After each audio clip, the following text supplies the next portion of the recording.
Hello everyone, welcome to our channel crack the exam.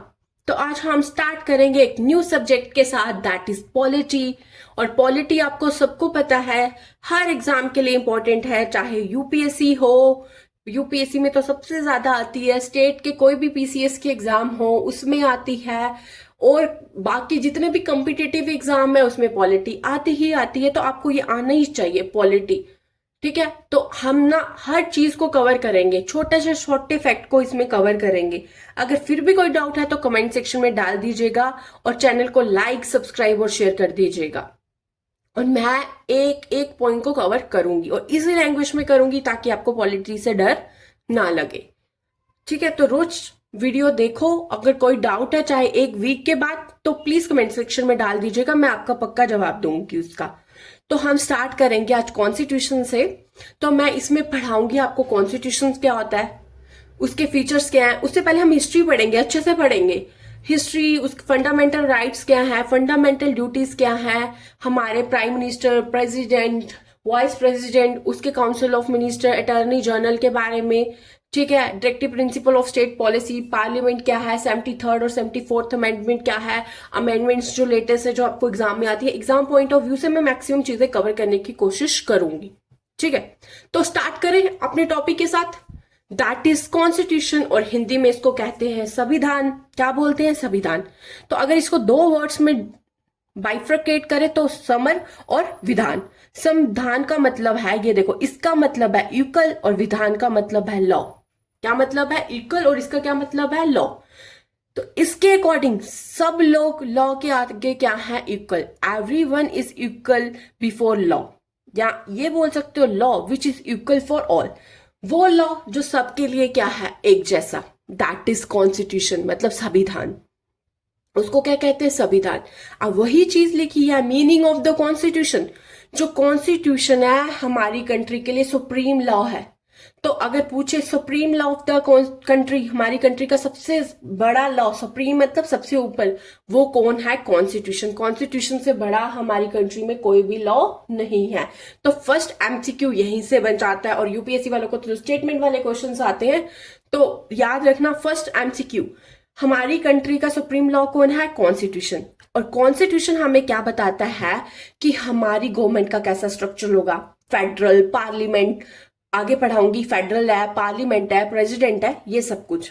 और second बताता है powers of different organ, की जो डिफरेंट ऑर्गन से, जैसे 3 ऑर्गन है, लेजिस्लेटिव, एग्जीक्यूटिव और जुडिशरी, इनकी क्या पावर है, तीनों क्या क्या पावर है उनके पास, ये भी कौन बताएगा? कॉन्स्टिट्यूशन। और हमारे क्या राइट्स है, ड्यूटीज है सिटीजन की, rights and duties of citizen. तो first MCQ, constitution is the supreme law of the country. तो supreme law of the country क्या है? कॉन्स्टिट्यूशन। हमें क्या बताता है? हमारी लॉ बताता है, हमारे गवर्नमेंट का स्ट्रक्चर बताता है कि गवर्नमेंट का स्ट्रक्चर कैसा होना चाहिए, जो हमारे डिफरेंट ऑर्गन्स है उनकी पावर को बता रहा है, और राइट और ड्यूटीज बता रहा है किसकी? सिटीजन की। ठीक है, थर्ड पॉइंट लिखा है कॉन्स्टिट्यूशन ऑफ द इंडिया, सबसे लंबा रिटन कॉन्स्टिट्यूशन है। अगर पेपर में क्वेश्चन आए वर्ल्ड में सबसे लंबा कॉन्स्टिट्यूशन किसका है? इंडिया का। और ये कैसा है? रिटन। किस में लिखा हुआ है? रिटन में, मतलब लिखा है तो रिटन, ओरल कॉन्स्टिट्यूशन नहीं है। तो 2 पॉइंट्स क्या सीखी? वर्ल्ड में सबसे बड़ा लॉन्गेस्ट रिटन कॉन्स्टिट्यूशन किसका है? इंडिया का। ठीक है, और इंडिया के कॉन्स्टिट्यूशन को अडॉप्ट किया 26 नवंबर 1949। कब किया? 26 नवंबर 1949। और फोर्स में कब आया? 26 जनवरी, जिसको रिपब्लिक डे बोलते हैं, 1950। अगला साल होगा तो ईयर चेंज होगा। तो फोर्स में कब आया? 26 Jain 1950, that is Republic day. और अडॉप्ट कब किया? 26 नवंबर 1949। तो मैं साथ साथ में रिवाइज करूंगी ताकि आपको आसान रहे।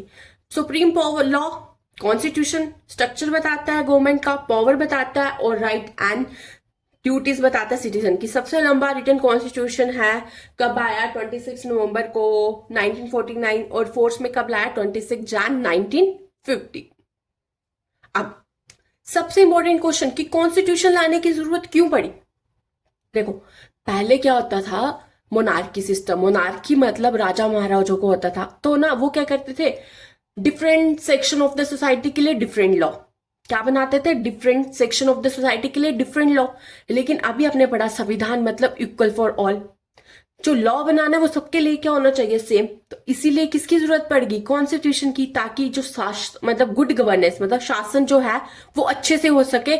इसीलिए किसकी जरूरत पड़ेगी, कॉन्स्टिट्यूशन। ये ना आपको वाइवे में भी पूछते हैं, जो मतलब आपका इंटरव्यू होता है ना, कि कॉन्स्टिट्यूशन की जरूरत क्यों पड़ी। क्योंकि everyone is equal before the law. अगर आपने अच्छा शासन करना है तो आपको किसके आ चाहिए, कॉन्स्टिट्यूशन। तो गुड गवर्नेंस के लिए। और अभी आपने पीछे भी पढ़ा कि किस क्या डिफाइन करता है ऑर्गन्स ऑफ द गवर्नमेंट। मतलब गुड गवर्नेंस मतलब लेजिस्लेचर, एग्जीक्यूटिव, गवर्नेंस, तीन पार्ट है इसके, लेजिस्लेटर, एग्जीक्यूटिव और जुडिशरी। तो वही है गुड गवर्नेंस के लिए हमें किसकी जरूरत पड़ेगी, कॉन्स्टिट्यूशन की। किसकी जरूरत पड़ेगी, कॉन्स्टिट्यूशन की।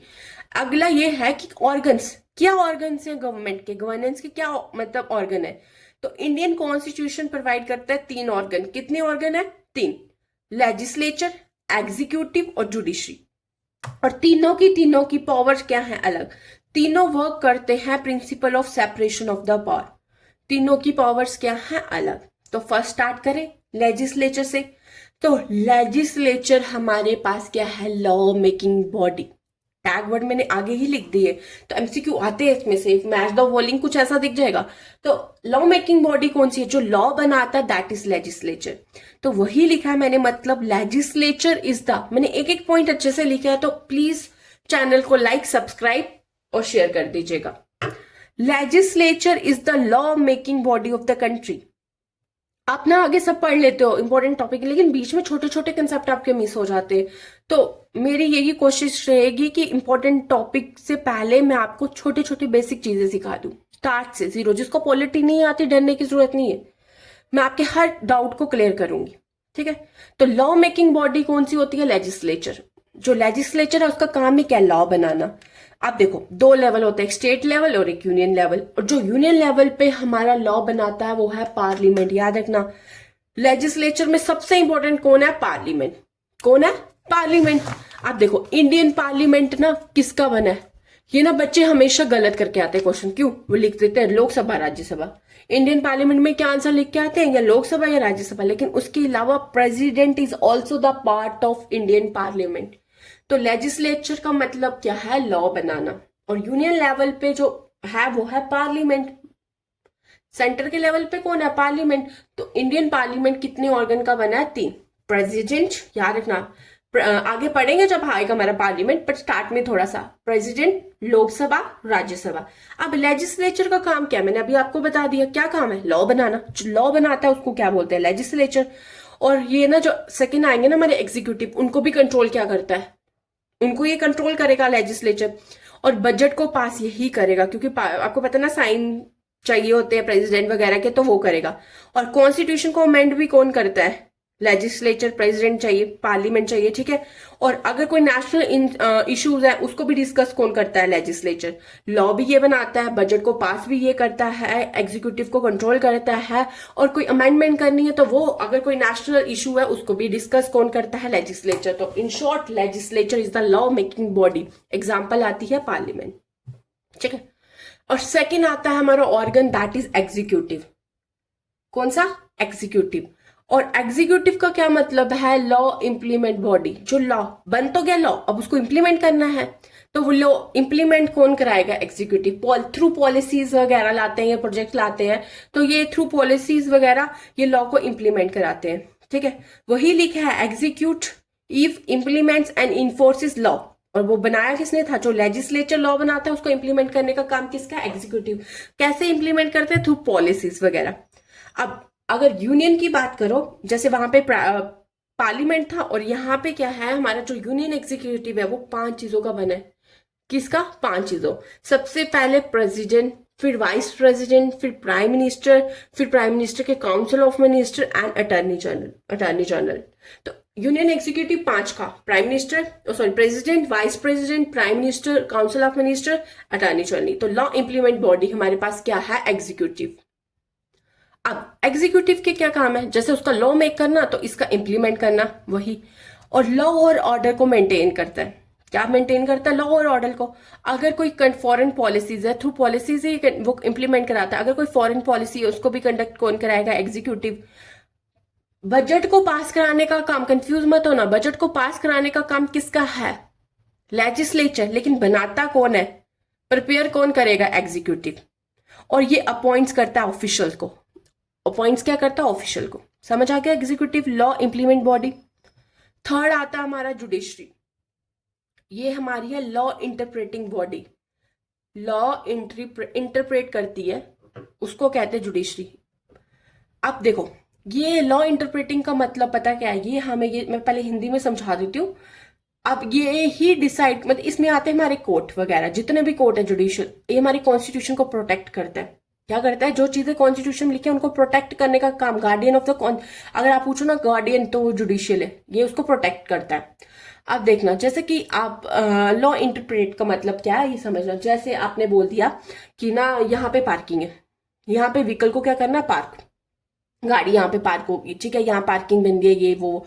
तो अब कोई बोलेगा यहाँ पे एम्बुलेंस को पार्क करे, या फिर स्कूटी पार्क करे, या ये ऐसा कुछ है। तो ये सब कुछ डिसाइड कौन करेगा? उस लॉ को। लॉ बन गया कि यहाँ पे गाड़ियां होंगी पार्क होंगी, लेकिन उसमें डिसीजन कौन लेगा कि एम्बुलेंस आएगी उसके अंदर, या कोई वीआईपी व्हीकल्स आएंगे उसके अंदर? ये सब कुछ कौन डिसाइड करेगा? जुडिशरी। कौन डिसाइड करेगा? जुडिशरी। मतलब जो भी कोर्ट्स वगैरह है वही डिसाइड करेंगे। इसको कहते हैं लॉ इंटरप्रेटिंग बॉडी। और ये हमारे कॉन्स्टिट्यूशन को क्या करता है? प्रोटेक्ट। तो इंडियन जुडिशरी हमारा, उसका स्ट्रक्चर क्या है? सबसे पहले हमारा जुडिशरी में आता है सुप्रीम कोर्ट, उसके बाद आता है हाई कोर्ट, और उसके बाद आते हैं हमारे सबऑर्डिनेट कोर्ट्स। वही फंक्शंस हैं। ये हमारे कॉन्स्टिट्यूशन को क्या करता है? प्रोटेक्ट। क्या करता है? हमारे कॉन्स्टिट्यूशन को प्रोटेक्ट। उसके अलावा हमारे फंडामेंटल राइट्स को भी प्रोटेक्ट करता है। आपको पता है ना, फंडामेंटल राइट्स आगे पढ़ेंगे, अगर वायलेट होते हैं तो हम कहाँ चले जाते हैं? कोर्ट्स में, सुप्रीम कोर्ट के पास, ठीक है। और अगर कोई डिस्प्यूट है सेंटर और स्टेट के बीच, उसको भी कौन सेटल करता है? जुडिशरी। जुडिशियल रिव्यू चाहिए तब भी जुडिशरी। अगर कोई लॉ को वायलेट करता है तो उसको पनिश कौन करेगा? जुडिशरी। तो शॉर्टकट में मैंने लिखा, लेजिस्लेचर का मतलब लॉ बनाना, एग्जीक्यूटिव का मतलब इंप्लीमेंट करना लॉ, और जुडिशरी का मतलब इंटरप्रेट करना लॉ को। मतलब ये बताता है कि क्या होना चाहिए क्या नहीं, और हमारे कॉन्स्टिट्यूशन को क्या करता है? प्रोटेक्ट। ठीक है, 3 ऑर्गन पढ़ लिए। उसके बाद अभी एक और पॉइंट आपने पढ़ा था, ये बताती है हमारी पावर्स ऑफ द गवर्नमेंट। पढ़ा था कि क्या पावर है, मतलब हमारी गवर्नमेंट के टाइप्स क्या है, वही चीज। तो हम पढ़ेंगे गवर्नमेंट की क्या टाइप्स होती हैं। तो फर्स्ट टाइप हमारे पास आती है यूनिटरी गवर्नमेंट। तो यूनिट का ही मतलब क्या? सिंगल। मतलब सब कुछ, जो भी पावर है वो किसके पास है? Central government. सिर्फ एक ही बंदा जो स्टेट है उसके अंदर है, वो उसके सबऑर्डिनेट है। तो जितनी भी मेन पावर है वो किसके पास है? Central government. एग्जाम्पल है इसकी यूनाइटेड किंगडम। क्या एग्जाम्पल है? United kingdom. आगे आती है हमारी फेडरल गवर्नमेंट। कौन सी? फेडरल। फेडरल आती है, ये कहता है कि एक के बीच नहीं, दोनों के बीच, सेंट्रल और स्टेट के बीच पावर को क्या कर देता है? डिवाइड। और इसका कॉन्स्टिट्यूशन कैसा होता है? रिटर्न। इंपॉर्टेंट नहीं है, ये याद रखो, जो इसकी जुडिशरी है वो इंडिपेंडेंट है। इंडिपेंडेंट जुडिशरी का मतलब है कि वो ना एग्जीक्यूटिव पे डिपेंड है, ना ही लेजिस्लेचर पे। उसको कोई फर्क नहीं पड़ता, ये अपने लॉ और ऑर्डर खुद बनाती है। जो कॉन्स्टिट्यूशन में लिखा है उसके अकॉर्डिंग अपने लॉ और बना देगी। इसको एग्जीक्यूटिव और लेजिस्लेचर की जरूरत नहीं है। तो ये इंडिपेंडेंट जुडिशरी का ये मतलब है। तो ये किसकी है? United state. तो ये कहता है कि पावर्स को स्टेट और सेंटर के बीच डिवाइड कर दो। और इसका क्या है? Independent judiciary. मतलब जुडिशरी इंडिपेंडेंट है, उसको लेजिस्लेचर और एग्जीक्यूटिव की जरूरत नहीं है। थर्ड आता है पार्लियामेंट्री। मोस्ट इंपॉर्टेंट, इंडिया हमारी पार्लियामेंट्री गवर्नमेंट पे है, ठीक है। इसमें कहता है जो एग्जीक्यूटिव है वो रिस्पॉन्सिबल है लेजिस्लेचर को। लेजिस्लेचर पूछेगा, इंडियन पार्लियामेंट उनको पूछता है, प्राइम मिनिस्टर, प्रेसिडेंट, ये क्या हुआ क्या नहीं, ठीक है। तो एग्जीक्यूटिव जो है वो किसको रिस्पॉन्सिबल है? लेजिस्लेचर को। और पीएम हमारा क्या है? Real executive. पीएम क्या है हमारा इसमें? रियल एग्जीक्यूटिव, क्योंकि पार्लियामेंट्री में हमारा एग्जीक्यूटिव कौन है? Real PM. एग्जाम्पल है इंडिया। अगली हमारी आती है प्रेसिडेंटल गवर्नमेंट, जिसमें देखो पार्लियामेंट में पीएम और प्रेसिडेंट में प्रेसिडेंट। और इसका टेन्यूर क्या रहता है? फिक्स। क्या रहता है? फिक्स। हमारे में चेंज होता है ना कि इतना जो भी है, लेकिन उसमें क्या है? प्रेसिडेंट में फिक्स। और आपको पता है जो यूनाइटेड स्टेट्स है इसमें पीएम नहीं होते, इसमें क्या है? प्रेसिडेंट, ठीक है। तो ये यूनाइटेड स्टेट इसकी एग्जाम्पल है।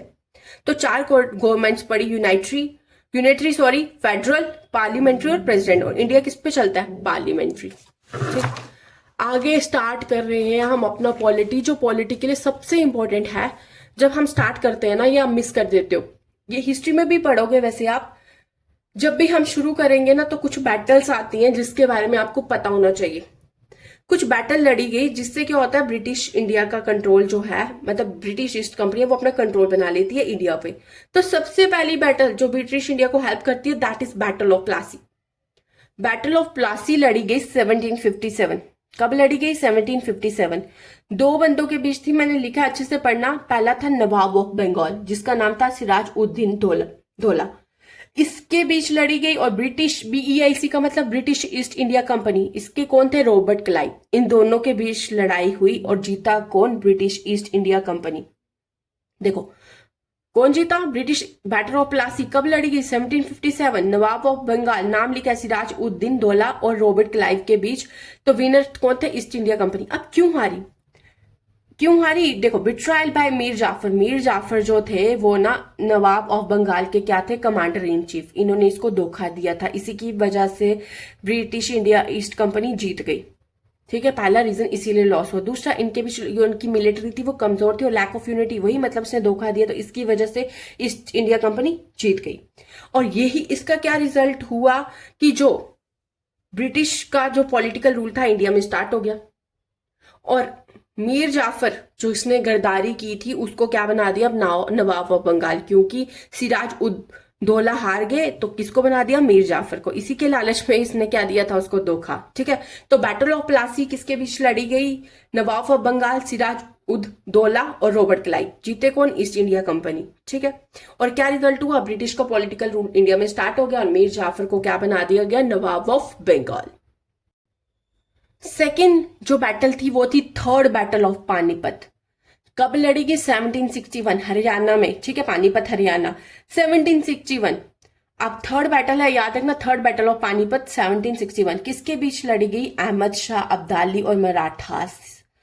यही सबसे खतरनाक बैटल थी जब मराठास इंडिया से कम होने लगे, मतलब उनकी पावर क्या होगी? कम। तो अहमद शाह अब्दाली अफगान के रूलर थे और मराठास के बीच लड़ाई हुई और जीते कौन? अहमद शाह अब्दाली। और देखो मराठा क्यों हारे? एक तो मतलब लड़ाई लग गई थी, उनको राजपूत ने जो थे और बाकी रूलर उन्होंने उसको सपोर्ट नहीं किया, और जो उनको फूड अरेंजमेंट था उसकी सप्लाई गया थी कम, राशन खत्म होने लगा था, और खुद ही मराठा लीडर आपस में क्या करने लगे थे? लड़े। इसी की वजह से मराठास हार गए और अहमद शाह अब्दाली जीत गए। तो क्या हुआ? मराठा की पावर वीक हो गई और लॉस, वही मराठा को लॉस हुआ। और ब्रिटिश ने लेटर इसका क्या opportunity to expand India. Marathas ऐसे थे कि ब्रिटिश इनके डर से इंडिया नहीं आते थे, लेकिन जब मराठे हारे तो ये ब्रिटिश के लिए क्या होगी? अच्छी अपॉर्चुनिटी होगी ताकि वो इंडिया में और क्या कर सके? एक्सपैंड। तो थर्ड बैटल ऑफ पानीपत 1761 में भी ब्रिटिश के लिए एक अच्छी अपॉर्चुनिटी रही। और देखो मैंने लिखा है थर्ड बैटल, मैंने क्या लिखा? Third battle. और इसके अलावा भी दो बैटल्स थी पर इसका ब्रिटिश के साथ कोई लेना देना नहीं था, इसलिए मैंने अलग से लिख दिए। फर्स्ट बैटल ऑफ पानीपत जो 1526 में हुई, किसके बीच हुई? बाबर और इब्राहिम लोदी। जीते कौन? बाबर। और इससे क्या हुआ? बाबर जो थे वो मुगल रूल थे, तो इंडिया में मुगल रूल की मतलब एस्टैब्लिशमेंट हो गई। फिर सेकेंड बैटल ऑफ पानीपत कब हुई? 1556 में। अकबर और हुमायूं, अकबर जीते और दोबारा रीएस्टैब्लिशमेंट होगी मुगल रूल की इंडिया में। ठीक है, तो दो बैटल्स इसके अलावा भी थी, इसको एक बार पढ़ लेना। लेकिन जो हमारा ब्रिटिश में है वो कौन सी है? थर्ड बैटल ऑफ पानीपत जो लड़ी गई 1761 अहमद शाह अब्दाली और मराठास के बीच। अब थर्ड बैटल जो हमारी है बैटल ऑफ बक्सर 1764 जो लड़ी गई British east India company versus तीन बंदे थे जिनके बीच लड़ाई हुई। एक नवाब ऑफ द बंगाल। अब नवाब ऑफ बंगाल कौन थे उस टाइम? मीर कासिम। कौन थे? मीर कासिम। और शाह शुजा उद दौला, ये अवध के नवाब थे। और तीसरा मुगल्स की तरफ से कौन लड़ रहा था? शाह आलम टू। तो अगर आप शॉर्ट में बोलो तो नवाब ऑफ बंगाल के बीच, नवाब ऑफ अवध के बीच और मुगल्स के बीच लड़ाई हुई थी। तीनों लड़ रहे थे किसके साथ? ब्रिटिश ईस्ट इंडिया कंपनी के साथ। ठीक है, अब इसका क्या रिजल्ट हुआ? इसका ये रिजल्ट हुआ कि जो हमारा ब्रिटिश ईस्ट इंडिया कंपनी थी वो जीत गई। क्यों? वही यूनिटी और मिलिट्री हमारी क्या थी? वीक। अब जीत गई तो ब्रिटिश ईस्ट इंडिया कंपनी ने क्या लिया? दीवानी राइट्स। 1765 में उनको दीवानी राइट्स मिल गए तीन, मतलब वो रेवेन्यू कलेक्ट कर सकती थी तीन जगह से, एक बंगाल, बिहार और उड़ीसा। तो अगर आपको पूछें कि ब्रिटिश को दीवानी राइट्स कब मिले, तो मिले बैटल ऑफ बक्सर में। और इससे क्या हो गया? आप देखो उनको दीवानी मतलब उनके पास रेवेन्यू आने लगा तो फाइनेंशियली वो क्या हो गए? पावरफुल हो गए। अब अवध भी उनके कंट्रोल में आ गया। अवध भी किसके कंट्रोल में आ गया? ब्रिटिश के। अब इन ब्रिटिश जो है वो रियल रूलर ऑफ इंडिया बन गए। ब्रिटिश क्या बन गए? Real ruler of India. उसके बाद क्या हुआ देखो, अब बैटल ऑफ बक्सर हारने के बाद एक ट्रीटी साइन होती है जिसको बोलते हैं ट्रीटी ऑफ अहलाबाद। 1765 में एक ट्रीटी साइन होती है जिसको क्या कहते हैं? Treaty of Allahabad. ये किसके बीच साइन हुई? रॉबर्ट क्लाइव जो ब्रिटिश ईस्ट कंपनी की तरफ से वो कर रहे थे, और दो, एक मुगल्स और अवध के नवाब। और मुगल्स की तरफ से कौन लड़ रहा था? शाह आलम टू। और अवध की तरफ से कौन लड़ा? सूजा उद दौला। तो इनके बीच ये ट्रीटी ऑफ अहलाबाद साइन हुई। क्योंकि बैटल ऑफ बक्सर हार गए थे तो ट्रीटी ऑफ अहलाबाद साइन हुई। ठीक है, तो ये हमारा इंट्रोडक्शन था। इससे ये पता चलता है कि अगर कोई भी चीज पढ़नी है तो उसको अच्छे से पढ़ो, स्टार्ट से एक एक पॉइंट पढ़ो, ताकि अगर आंसर कहीं से भी आए तो आपका मिस ना हो। तो अगर किसी को कोई डाउट है तो प्लीज कमेंट सेक्शन में डाल दीजिएगा। कल हम स्टार्ट करेंगे नेक्स्ट टॉपिक के साथ, जो हम स्टार्ट करेंगे रेगुलेटिंग एक्ट से। तो कॉन्स्टिट्यूशन में डायरेक्ट नहीं आएंगे, तो पहले रेगुलेटिंग एक्ट पढ़ेंगे, क्योंकि यूपीएससी के लिए सबसे इंपॉर्टेंट है, यहीं से एमसीक्यू आएगा। ठीक है, तो कल स्टार्ट करते हैं हम नेक्स्ट टॉपिक के साथ। Thank you everyone for watching.